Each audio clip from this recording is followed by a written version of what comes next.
What's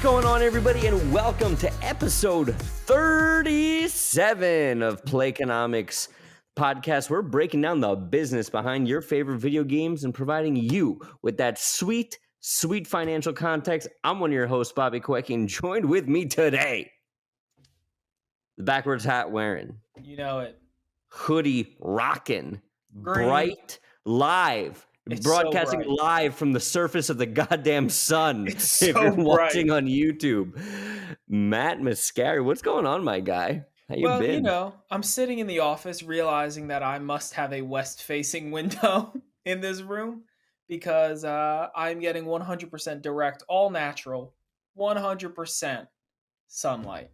And it's beautiful. However, it's making this podcast very difficult to film. Yeah, we're And- recording in the afternoon because we usually record at night. We're also recording on a weekend again. We're all over the we're all over the map, Matt, Yes. okay? And yet we persist. I'm going through some fraught personal experiences, and we are here. Yes, I'm going Live. through less of those things, but I am currently working 2 jobs right now at the same place, Good. doing 2 roles, and I'm stressed because I'm working like 12-hour days, and it's just, But Matt, we're too blessed to be stressed. yes. So why don't you tell me what you've been playing, buddy? So up until physically this morning, not a damn thing. Good. So that wasn't very good for a podcast about video games. So this morning on Saturday, I decided to wake up at 6 a.m. and play Pro gamer time. 4 hours. It's gamer time, you know? It's fucking gamer time. While Sarah was sleeping happily on a weekend, I decided that I was going to wake up at 6 a.m., play some Elden Ring, and I got down 2 bosses. Attaboy. How far are you, Matt? So I just took down, did you get to Altus Plateau yet? I did, but then I went on my trip and I haven't been playing. But I was playing stuff in the air. Nice. Air, as the kids say. So I don't even think I'm halfway still. I'm level like 110, and I just beat. First of all, I would like to discuss how disrespectful this game is, because not only did they make Margit really, really difficult for a first boss, and he tormented me for like at least 50 attempts. Mm-hmm. We remember. You then have to fight him 2 more times. We know, yeah. I didn't know that. I'm walking my beautiful torrent through the battlefield and I'm running up on this unsuspecting, like, withered, tarnished, and I hear Margit's voice, and I'm just like, aren't you dead? And it turns into Margit. And so I get absolutely destroyed once or twice, maybe 3 times. But now that I'm prepared, I'm like, I'm good. Minute. I fight Godfrey, the first Elden Lord, as like holy form, and then boom, you fight Morgott. And he beat me a couple times, and then I realized that I might need to level up a little bit because I was only at 22 vigor. I'm noticing that in the end game, mistake. vigor's a lot more important than it would appear for any build. It doesn't matter. Vigor's important. Because you get hit. And I realized that I just needed more, so now I'm at like 35. And he fell pretty quick after that. Attaboy. But loved it. I haven't played Elden Ring. I've been busy, and maybe I'll get back to Elden Ring, maybe even tonight, and really dial in where the hell I'm supposed to go, because I went past the plateau, I held up the thing, I have the 2 things, and I took the elevator up, and I'm in the capital, and I haven't seen anything you've said. So. Do you know why? Why? Because did you get to, when you get to like the gates of the capital all the way deep inside, you have to fight like 2 almost Crucible Knight-y characters, and you get to a gate and it says that you're not worthy. You literally have to walk up a tree branch to get to where I'm talking Yeah, so I'm gonna dick around with that a little bit. But what I have been playing Mm-hmm. is I was on two flights. Matt, I tried. I Did you tried. really? I got the demo. I booted it up, and immediately, within 10 minutes, I was like, this Yeah, is not for me. I appreciate what they're doing. it's Shut such it a off. it's such a long 10 minutes. Delete. We'll never get back to it. Not happening. And then I said, what could I play? Should I do the boss rush in Metroid Dread? Maybe, perhaps, possibly. Should I do, I don't know, Pokemon Legends Arceus? I have forgot about that game. Delete. Mhm. Legends Arceus, that's never coming back. He's out of here. Flipping through. And I said, Nintendo Switch Online. Now, I don't have the N64 because I was like, maybe I'll dick around. I'll play Ocarina of Time. And then I said, no, I have to pay for it. So then I slipped into a warm bath of nostalgia, unbuttoned my shirt, And you played and booted. Sonic. No, God forbid. Legend of Zelda, Link to the Past. And Good. Matt, let Good me playing tell game. you, all these years later, Link to the Past came out, what, 95? Link to the Past release date. Wait, didn't they make a 91. remake? 91. No, that the Link's Awakening was the remake. November 21st, 1991. My God, how this game holds up is It's so fucking good. the art style, the everything. Link to the Past is the best Zelda game. And I include Breath of the Wild in that. I'm going I to tell you include so Breath of many the Wild in reasons that. why you're wrong. And I'm going to, before you do, let me finish. Go ahead. Breath of the Wild came out in a post Skyrim world. And you see a lot of Skyrim in Breath of the Wild, right? Link to the Past is the most pure Zelda experience, I would say, between the not holding your hand, the dungeons, the map, the characters, the art, the music. Link to the Past is not only my favorite Zelda game, but I would argue the best Zelda game. I will give you your. I don't agree with your point of Breath of the Wild, but let's move that aside. Like, not Breath of the Wild withstanding, there's Ocarina of Time and Wind Waker are both better than A Link to the Past. Which is I'll entertain Wind Waker. I refuse. I think everybody with the Ocarina of Time shit, like you're all. When was the last time you played Ocarina of Time? the original or the 3D one? Any one of them. When was the last time you went hands on with Ocarina of Time? A couple years ago. Okay. I assure you, in the time since then, it's aged even worse than it aged in the time since it came out to the last time you played. Ocarina of Time is not this timeless masterpiece. It came out in this weird, in between, unsure of itself graphics time between totally 2D and passable 3D.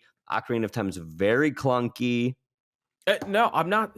You are taking this from a lens of somebody that cares about any of that. I'm taking it personally, Matt. I'm taking it borderline as an affront to my family. And like, you can say all of the like clunkiness and the did they want to make a 3D game but really didn't have the tech yet kind of thing, but it's still better. Like, it still feels better to play a game like that than Link to the Past, in my opinion. Agree to disagree. Yeah, But that's what I fair. played, going and coming. Had a great time with Link to the Past. Never gonna touch it again for like another 2 years. But we had a nice little you know. You had a decent. Actually, you didn't have a decent flight. It was only like an hour and a half each way. Were you able to like finish it? Like, how deep No. did you get? 4 dungeons in, because I'm pretty well versed at Link to the Past. But like, Yeah. if you want to play it and play it well, like, there's knowing what to do. There's knowing the dungeon order in Link to the Past is one thing. There's knowing the dungeon order with the optimal side items around, like getting the bird flute, getting the blue tunic, and like shit like that, where it's like, unless you're really like a savant for it, you need a guide, right? Like just as a breakdown of do this, then this, then this, then this. I had a lot of fun with it though. So probably back to Elden Ring now. We'll see. But Matt, let's jump into article number 1 because while this week was quite tumultuous for me, I'm going to move topic number 2 to topic number 1 because we just have to talk about it. Because at this point, Matt, I am convinced that I'm some sort of third dimensional otherworldly being. All right, before we get into this, I want you to know how I framed this section of the episode. Mm-hmm. And these two things are obviously old franchises that are coming back in some way, shape, or form. Mm-hmm. The last part of this conversation is going to be about something that seems completely off topic, but it's another way that you have predicted back the future. From the future. Yeah, and I just wanted to call out at the end of this segment how many times either me or you have just gotten it right on the money. Major game industry thing. Game industry thing, right? That is why you should listen to this podcast, watch this podcast, subscribe, like, whatever you need to do, because me and Bobby literally know the future. Right? So topic number 1, Remedy and Rockstar Games announce Max Payne 1 and 2 remake for PC, PS5, and Xbox Series X. Reading now from Matt Kim over at IGM. Remedy and Rockstar Games have announced they will be remaking Max Payne and Max Payne 2, The Fall of Max Payne. In a surprise announcement, Remedy will work together with Rockstar on a new publishing agreement to remake the first 2 Max Payne games for PC, PS5, and Xbox Series X and S. Remedy will handle development while Rockstar will finance the project, which will be in line with a typical Remedy AAA production game. The Max Payne remakes will also be developed by Remedy's Northlight game engine, the same engine used to develop Control and the upcoming Alan Wake 2. Okay? And I'll leave it there because that's really all you need to know, right? There's some marketing jargon. Max Payne has been special to us, but let me tell you something. It's been special to you. Nobody on the goddamn internet was talking about Max Payne other than me 6 weeks ago. I brought it up like 6 weeks ago, I want to say. You timestamped me in the episode, but like about 6 weeks ago, I started talking about, man, you know, it was great, Max Payne 3. Man, I would totally love Max Payne 3 on backwards compatibility. Oh, you know what would be cool if they brought back Max Payne. And what have they done, Matt? Rockstar, I know you're listening at this point. I know you're listening. I was gonna say, it seems like we don't have a lot of open. We don't have a lot of casual fans. It's just, you know, Microsoft, Activision Blizzard, Remedy, Rockstar. right? Yeah, like, can you imagine the podcast? Like, can you imagine like Sam Lake, who's the head at Remedy? He's over there. And he's just doing his Remedy stuff. They're working on Alan Wake 2. And all of a sudden, like some sweaty intern kicks the door up and goes, "Sir, you've got to hear this." And he goes, "What's going on, son?" "The people want Max Payne." And then he just looks up from his desk and goes, "Mother of God, we got it."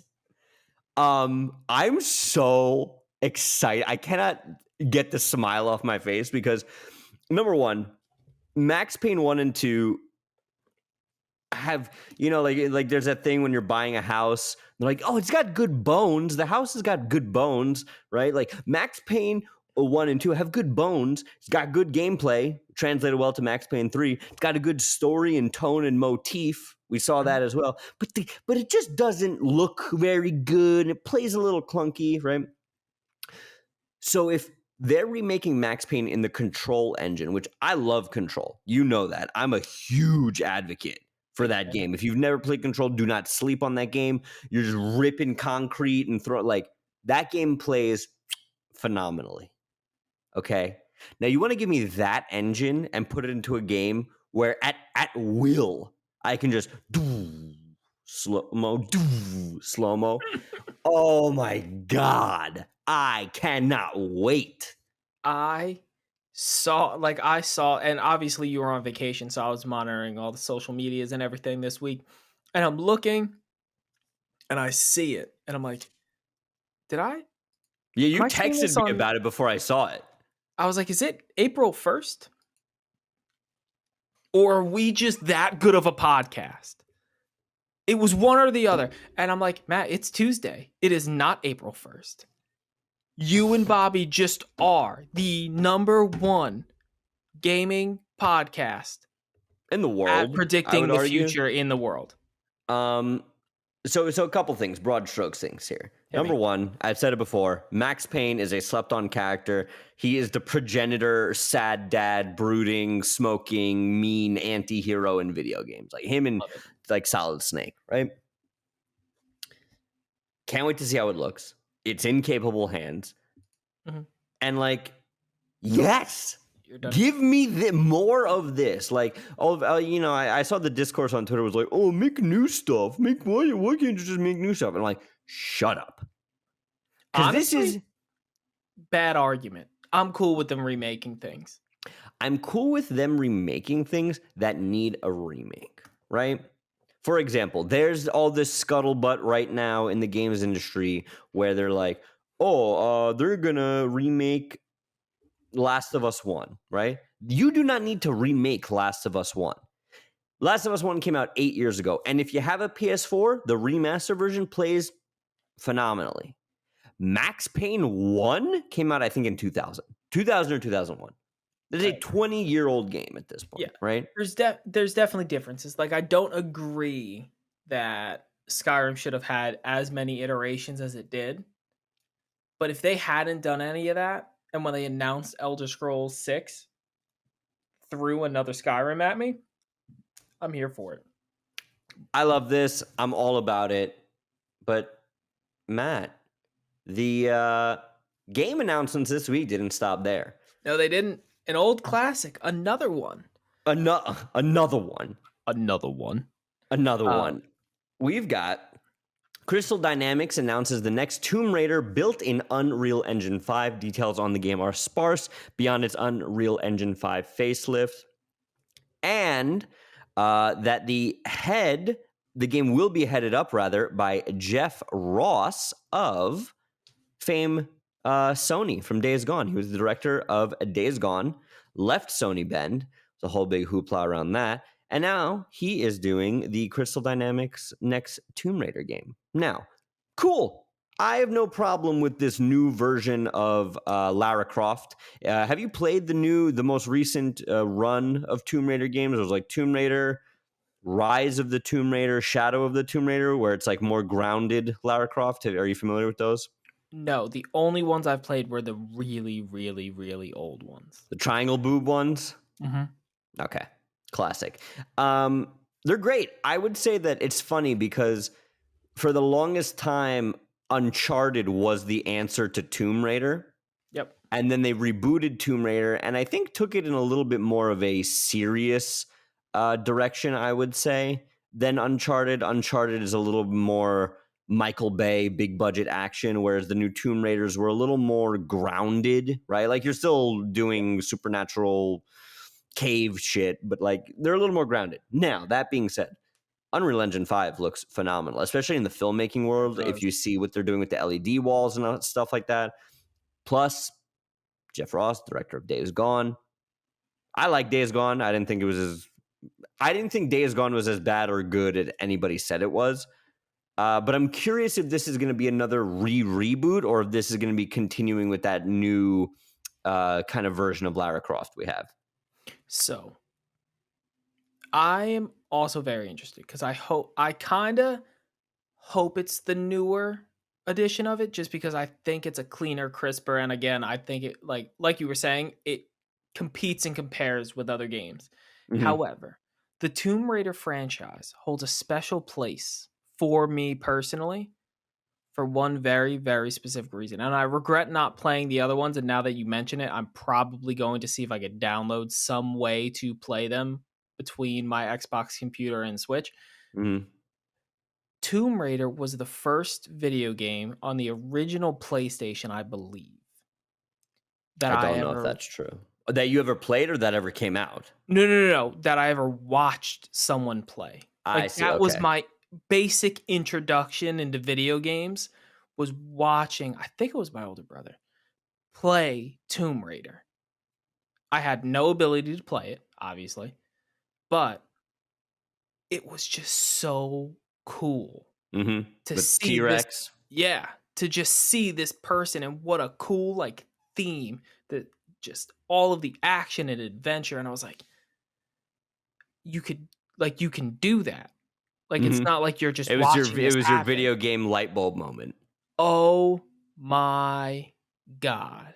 And, like, up until then, I think really the only thing I'd ever played was the original Pokemon, and I was so bad at video games that I used to have to put it in the charger while I was playing it at home because I didn't know how to save. So I would have to wait for my brother to come home from, like, school or soccer or whatever, or probably basketball, but because I did not know how to save and could not figure it out because I didn't know how to use the menu. Press start, scroll Yes, down to save, Matt. I know now, but, like, imagine somebody with that interaction with video games. I was probably like 4. You Seeing, were but a wee lad. yeah, seeing Tomb Raider on the screen, and oh my god, that is where it started.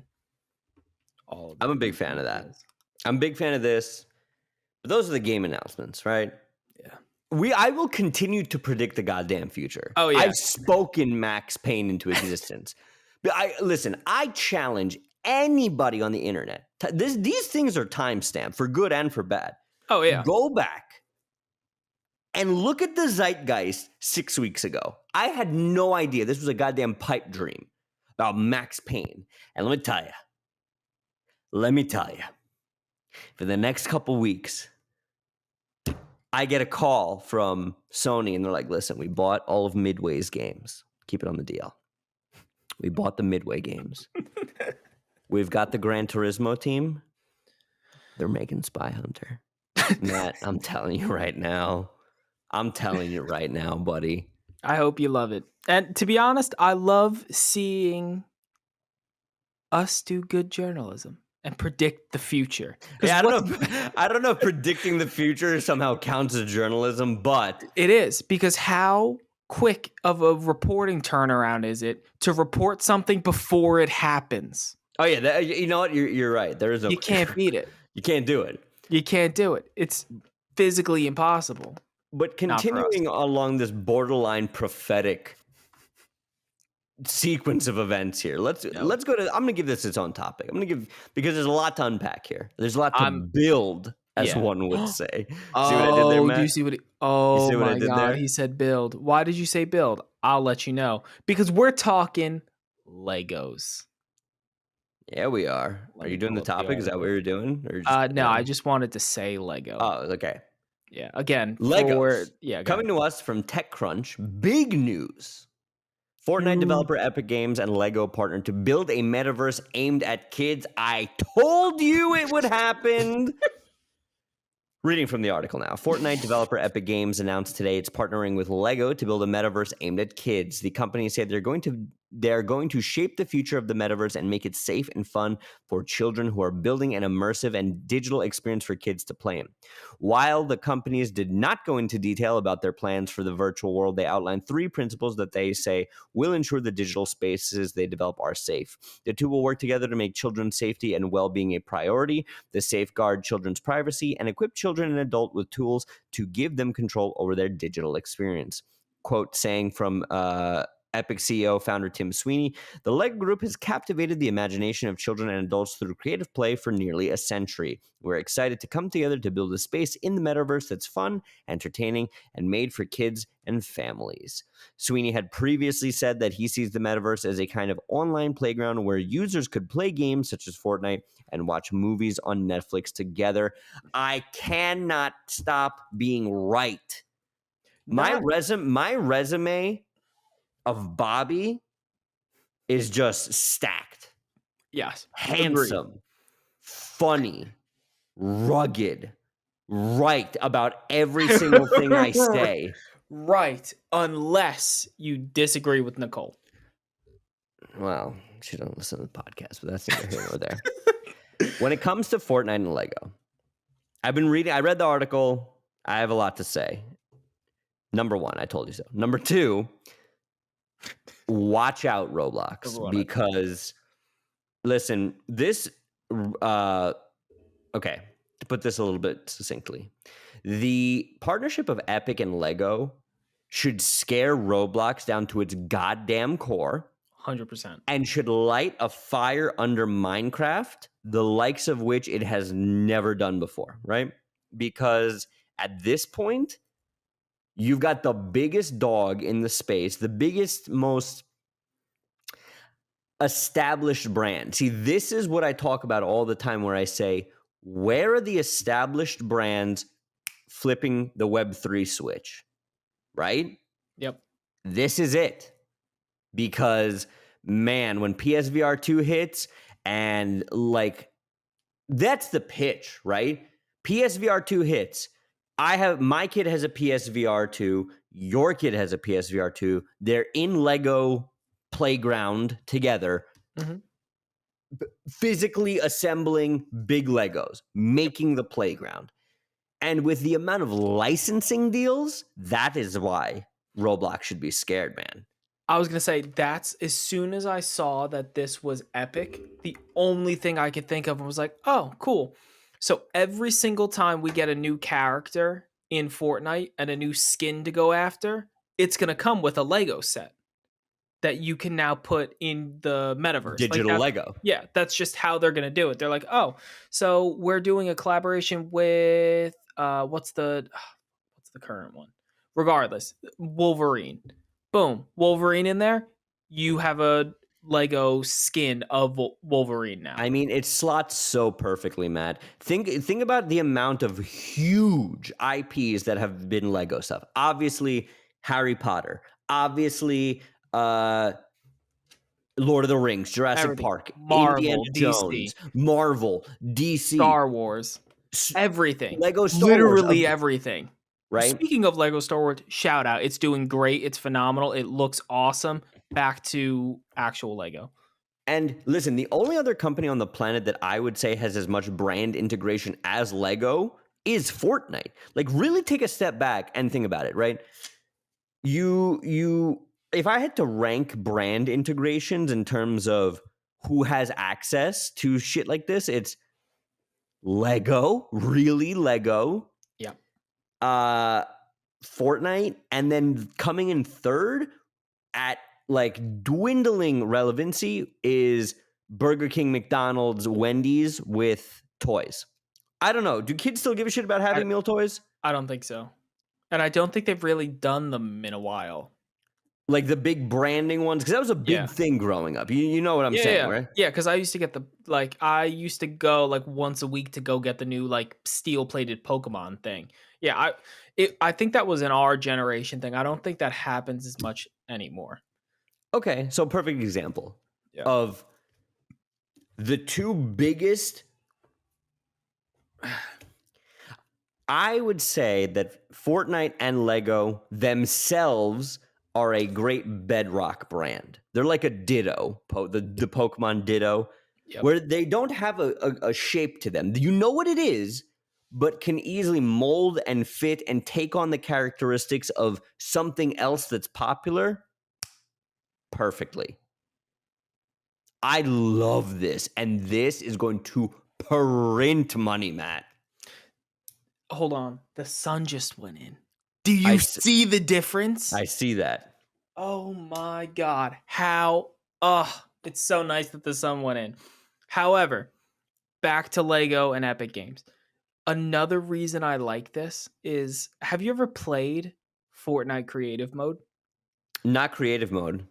The creative mode itself is just awesome. And Epic did a really good job with what they did in creative mode for people that enjoy Fortnite. That this collaboration is basically Lego working with a company that 110% understands their ideals. Mm-hmm. They make really fun, simple, not building blocks to playing. and have legendary brand Tie-ins. interactions. It's almost unfair that the two of these companies teamed up to do something like this. I'm so curious what the response, and not that there needs to be a response, but like if I'm Roblox, I'm scared Yeah, because because go ahead. the enemy of my enemy are now on the same side, Yeah. right? Before, Roblox could keep Fortnite at bay and they could keep Lego at bay because separately you're playing two different things. You're fighting against a shooter with big tie-in characters, and you're fighting against a traditionally brick and mortar brand that does the same. You basically took their idea and made it digital. Now Yep. they're taking their product, digitizing it, and partnering with the biggest entertainment platform next to Pokemon on the planet. Woo, doggy. Oh, and it'll be done. And we were just talking about this with Darren, where we were like, how does gaming get into the metaverse? And we were discussing how it's a bunch of like new things that are introducing NFTs in the metaverse into the gaming sphere. And then all the heavy hitters are taking notes. And then we're going to get hit with one of these heavy hitters, perfecting the way that it goes in. And Epic and Lego they didn't jump the gun, but they are way ahead of the game, big company wise, with backing the metaverse. And the monetization, the Web3 monetization is right there, right? Mm-hmm. Your Lego coin is right around the corner, people. Yep. It's right around the corner. And even further than that, V-Bucks, just wait until V-Bucks becomes a Web3 bedrock when Fortnite really takes that next big step into metaversification, let's call it. What are the chances that Lego, instead of doing like just doing like L bucks or just doing V blocks because of their bricks, like, collaboration, like V bricks? There's so many question marks right now, but all I can say is if you are in the industry and you are in this same user-generated creative type space, the bar just got anteed up. Yes. And I think it's scary because everyone in the world that knows anything about the gaming industry saw this and was like, damn, that's a really, really good big idea. combo. Yeah. And it's just something that you didn't think would happen because, like, why would Lego partner with Fortnite for anything? But I'm hoping that we get Legos in Fortnite where you could, like, your dude's just a Lego. Like that, if you don't think that's happening within a month, you're crazy. Also, hot take: Roblox is going to get acquired. It's going to be Tencent. I agree. Yeah. You know what? I'll make that prediction. I will make that prediction right now. I don't know if it's going to be Tencent, but I guarantee you it'll be Tencent. I guarantee you Roblox. Speak it. Look, I'm looking directly back at you. What's happening? Tencent will buy Roblox. It will happen. Roblox will get acquired because someone is looking around the landscape right now and is just like, sheesh. Yep. Excuse me. Roblox and it's also Minecraft. I'm curious. Like if I'm Minecraft, I'm like,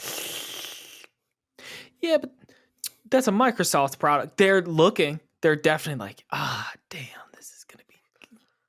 Yeah. Phil Spencer is just dry scooping pre-workout and punching holes through the drywall, being like, "Why didn't we buy Lego?"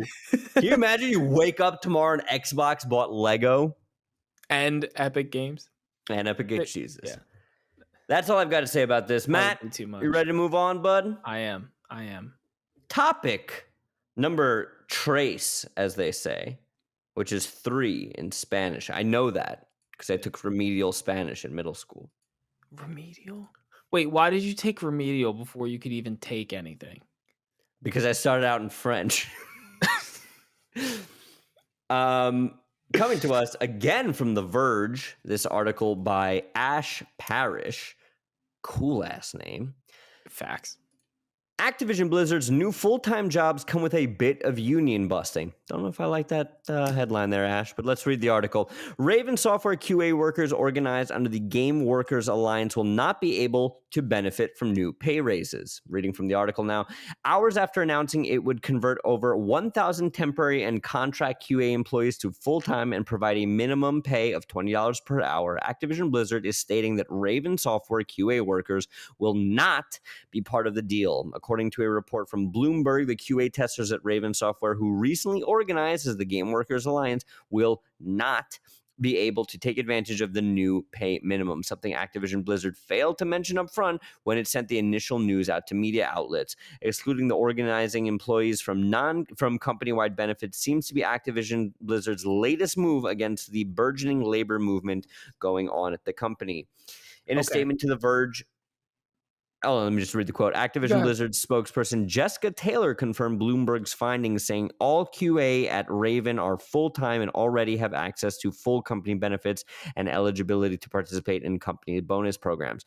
Due to our legal obligations under the National Labor Relations Act, we cannot issue new pay initiatives at Raven at this time because they would be new kinds of compensation changes. Matt, what are you going to say?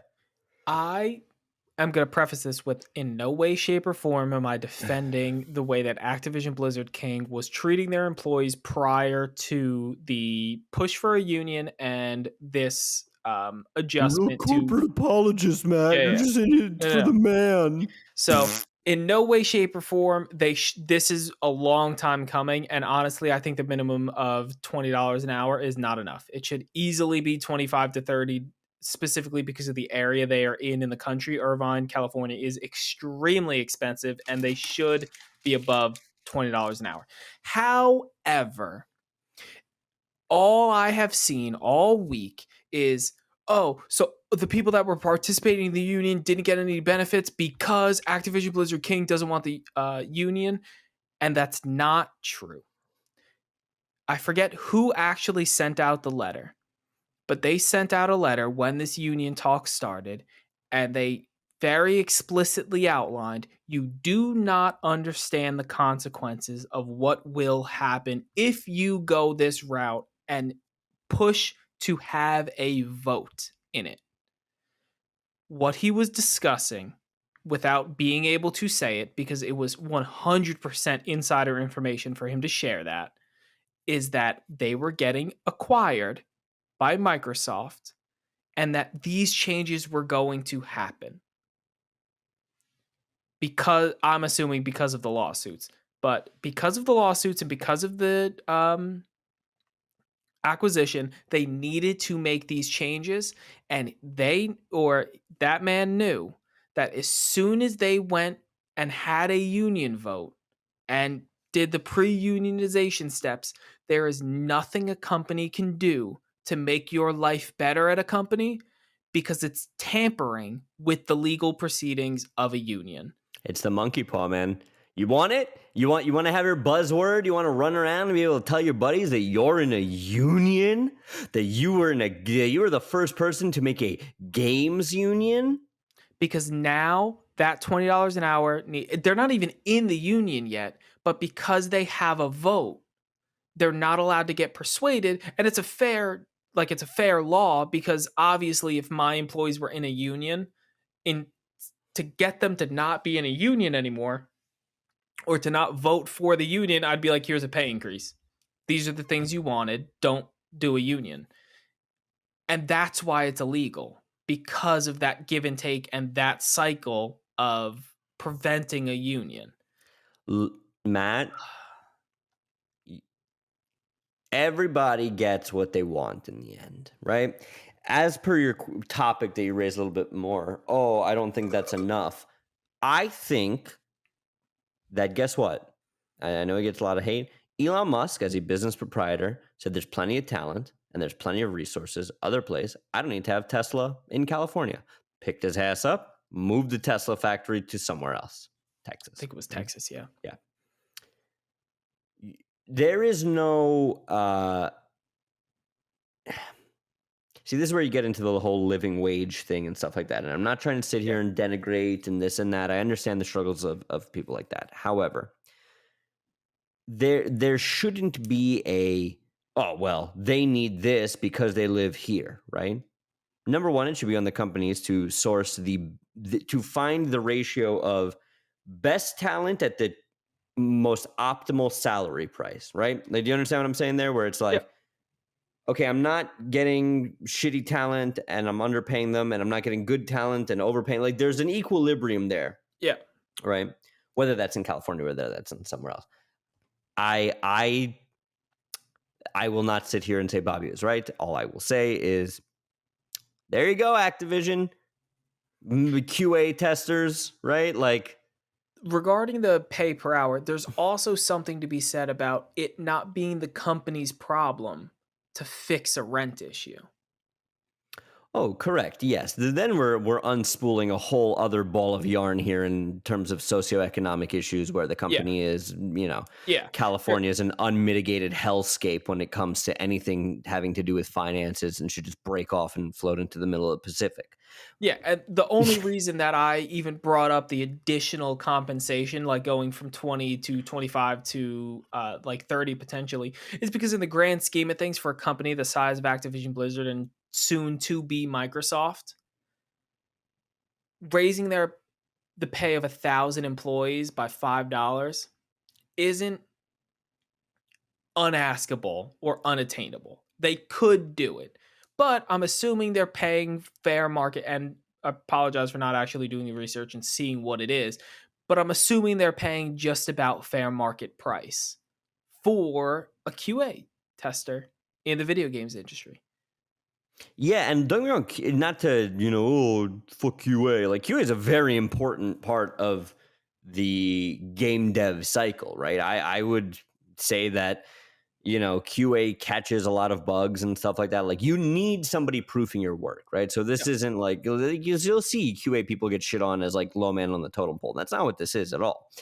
It is a understanding that at any level to work at a games company, to work QA, there are kids, there are people who would walk across glass to work at QA at any of their favorite companies having to do with video. It's not Activision Blizzard, right? Yeah. And then to be stymied and have your creative potential and your pay potential stymied because you've joined up with a union, which is exactly what we're seeing here, because unions are predatory organizations that at the end of the day hurt more than they help. But that's just me, just a guy with an opinion. You got what you wanted, people. And I feel bad for everybody who maybe was misled in terms of the benefits that engaging in unionization talks at this level of a company, that they were misled on the benefits versus the drawbacks. I also think they got a pretty shit deal because I doubt that they saw any of this coming when they went. Like, who thinks that when they sign up for a union, your company's going to get acquired and Yeah, they're going to have to exactly, do a PR exactly. spin? And Like, I understand, like, maybe more large sector unions. If you're a cop, if you're a fireman, if you work for the government, which is the biggest union on the planet, I'm just buying that. But I understand what you mean.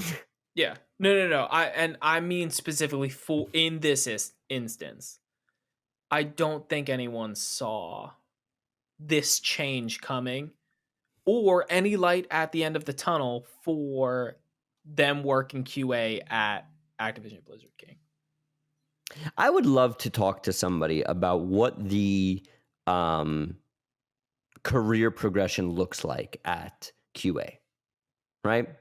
Like, at In what? general or in No, it's just in specifically general. Like, gaming? okay, I go to work at Naughty Dog.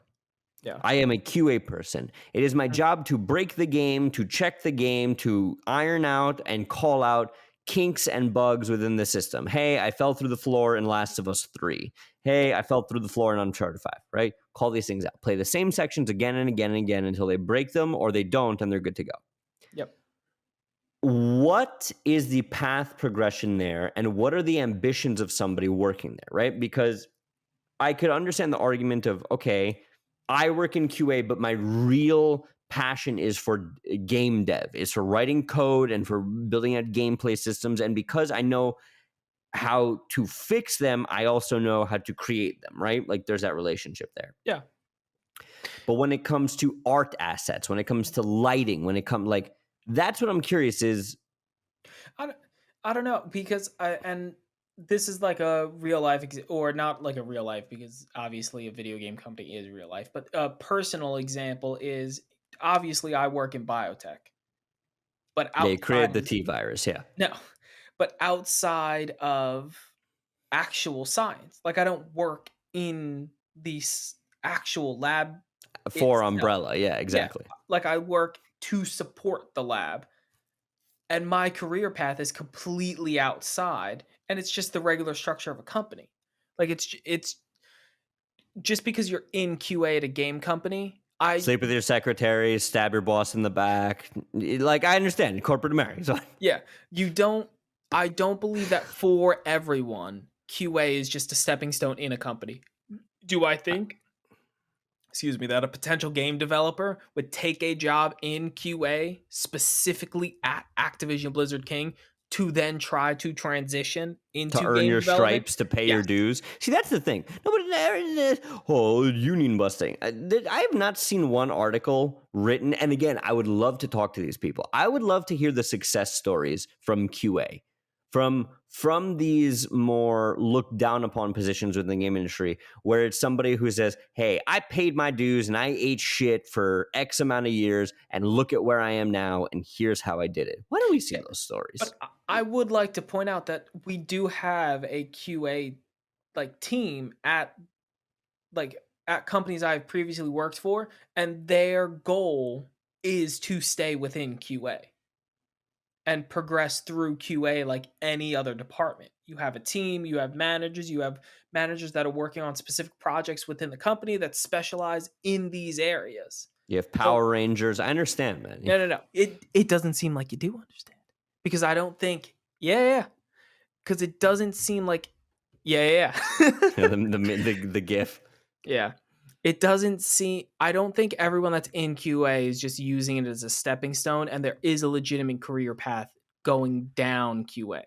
Sure. And I believe it. I could see a world where you build an entire agency where it's like, Yeah. hey, if you're an indie dev, we'll QA your shit for you for the right price. Completely agree. My point was that whether it's QA, whether it's lighting, whether it's any of these jobs in the game industry, Mhm. I think that there is a financial narrative that is not being fully explained. Case in point with the you don't know the ramifications of what it is that you're asking for letter, right? Yep. And my heart goes out to these people because they are missing out on opportunities because they joined a union. Now, is that union busting? I would say no. It's not. They legally were not allowed if they would have paid them, that is union Yeah, busting. you can't have it both ways. You can't Yeah. have it both ways, activist journalism. You can't say, "Oh, Activision Blizzard unfairly pays its people," and when they don't pay the people because they don't want to break the law, oh well, they're union busting. Pick a lane, Matt. I'm done talking. I'm thank God for Activision Blizzard just fueling the content train for us over the years because It makes me sad because in 10 days we get the new WoW expansion oh and Christ. I want it to be good so bad and I've seen leaks of it and it's just not what I would it actually does it has the premise to be really cool and go back to its roots of like you are a like warrior in this world and you're going to slay a dragon. And like at the heart of World of Warcraft, that's what it is. You're a character that's just this nobody that builds his way up and slays a dragon. And I feel like I really hope that that's where they're going back to it because they got too far away with it. They got real deep into the panda stuff. But I just really, Deep into the panda stuff. I really wish that there was some good news besides the Microsoft. Like the best news I got from Activision Blizzard King since we've started a podcast about video games. My favorite video game developer, the best news I got was somebody else was gonna buy it and fix it. Matt, let me go into the ether for a second. Yeah, ETH me up. I can see you on the blockchain. I am within the matrix. We'll talk about that in a second. If you don't say bring World of Warcraft to console, I'm gonna punch you in the mouth. The next wait, first of all, before I speak out of turn, have they announced what the next expansion is for World of Warcraft? The 19th. No, but 19th is the announcement of what it is, yeah? Yeah. Okay, so nobody knows what it is yet, right? It's been heavily leaked, but yes. That it's got pandas, bud. I'm telling you, the fucking pandas. It doesn't. It could, because it's It could. I could see them spinning it towards the pandas. I really don't think. Man, I'm telling you right now, if I check my Twitter feed and I see the Lich King kissing a panda passionately, like the poster for Gone with the Wind. No, the Lich King's gone now. Nah, nobody's ever gone to World of Warcraft. No. They literally said that he will never. They eliminated the need for the Lich King. Yeah, he was misunderstood, I believe, as a leader. Which part? Because a lot of it, he was very clear about what he was doing. Matt, all I know is that there were pandas and the Lich King was also in World of Warcraft. That's where my World of Warcraft knowledge starts. I know that's where. I'm trying. Play Warcraft 3. That's all you need to do. What I'm going to do, Matt, is move on to our final topic of the episode here. Hit me. Epic launches Unreal Engine 5, the same tool behind the impressive Matrix demo. Reading from the article now. From The Verge, again, seems like Matt put this episode together and The Verge paid him to do so. Hey, hold on. The next is Tech Radar, and the next one is Xbox, which is a little biased because you know. Yeah. Nearly 2 years after it was announced, Epic Game has released its next-generation game engine as part of a state Unreal event today. The company revealed that Unreal Engine 5 is now available to download. The updated engine features a number of improvements for devs, including enhanced performance and upgraded UI. The most significant changes come from a handful of technology designed for more photorealistic visuals. These include Lumen, a fully dynamic global illumination solution for more true-to-life lighting, and Nanite, which Epic says gives you the ability to create games and experience with massive amount of geometric detail, right? Now, the image they have here is horrifying because it looks like a real person, and it's not. It's a digital rendering. And if you played the Matrix Awakens demo, also horrifying because of how true to life it looked. Epic is going to make a ton of money on this. They're already, obviously Epic makes quite a lot of its money, obviously through Fortnite, but also through licensing deals with the Unreal Engines, whether it's 4 or 5. Looks beautiful. Is it Skynet? Probably. And I'm curious to see what comes of this. I mean, CD Projekt Red has already signed on and said that they will be using Unreal Engine 5 for the next Witcher. Neato, cool, great. Fix Cyberpunk, give me a Witcher 3 remaster, any of those things first, but I digress. Big fan. I think Epic is going to shit money, professionally speaking, because of this. I think this is really going to be a big block in terms of game development moving forward. The biggest thing that I took out of this, and it's going to seem very Xbox biased, is how many first-party Xbox teams worked on Unreal Engine. They're developing Unreal Engine 5 games and were part of this demo and like the announcement of this. In Exile, Rare, Undead Labs, The Initiative, Double Fine, Ninja Theory, The Coalition, Obsidian Entertainment. Have any of them made anything very blockbuster recently? No, they haven't. Do you know why? It's because they knew this was coming. And they knew that Unreal Engine 5 was here and it was going to be built different. I think this collaboration, or not really collaboration, Unreal Engine 5 is going to be heavily used by Xbox. And I cannot wait to see and I might just be trying to future talk this and speak this into existence.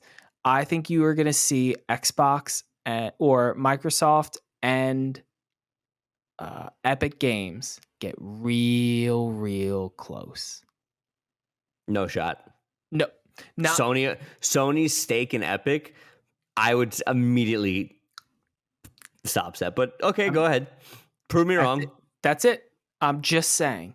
If I was to all of a sudden see something about, oh, we got a couple more collaborations here, collaborations there. We're doing this for this. We're doing this for that. Between Xbox and Epic, that's all I'm saying. I see it. It's somewhere. You're talking crazy talk, man. No, we're going back into the ether. We're going back into the ether. See, I could do it too. Look, I'm in, I'm in the ether. It's a thing. And I know it. And hold on, I gotta fact check something. Bobby, can you fill air for like 5 seconds? So when it comes to things and types of meats that I'd also would like to be made into pastrami, swordfish wasn't top on the list, right? But buffalo, perhaps, venison pastrami. The pastrami sandwich is a lot more versatile than I think people give it credit for, right? At its core, you go to a New York deli, you get a pastrami sandwich from Katz Deli or Carnegie Deli, which I'm almost positive is closed, but Katz is still there. Phenomenal joint with a nice sour pickle. I'm not a mustard guy, but it's where it's at. Are you done, Matt? Are you ready? Yeah. Okay, I'm vamping about salted meats. The Fortnite and Microsoft collaboration for the Ukraine relief support. This just in, Microsoft has purchased Ukraine. Bobby, I don't know why you say such outlandish things on the channel, because you know, just because we say it here, it has a chance of coming true now. What if Microsoft gets its own country now? Do you want that? Imagine they just all of the Microsoft. They paint all of the soil green. But before we get too far out on a tangent and have Sony and Nintendo also buying countries, let's take it in for a landing. Let's bring it down. We're too high up. Let's, just like Bobby coming back from South Carolina. Nice smooth landing. No delays. No cancellations. No horrific flight cancellations marred by family tragedy. Yeah, exactly. Yeah, so let's bring that in for a landing, Matt. Exactly. If you like what you heard here, please remember, like, subscribe, follow us on any social media. The link tree, as always, is on the video. Share this with a friend that thinks and wants more information about the gaming industry. And more importantly than the fact that Bobby definitely loves you, is that we want you to play games and we want you to be happy while you play them. So always remember, happy gaming.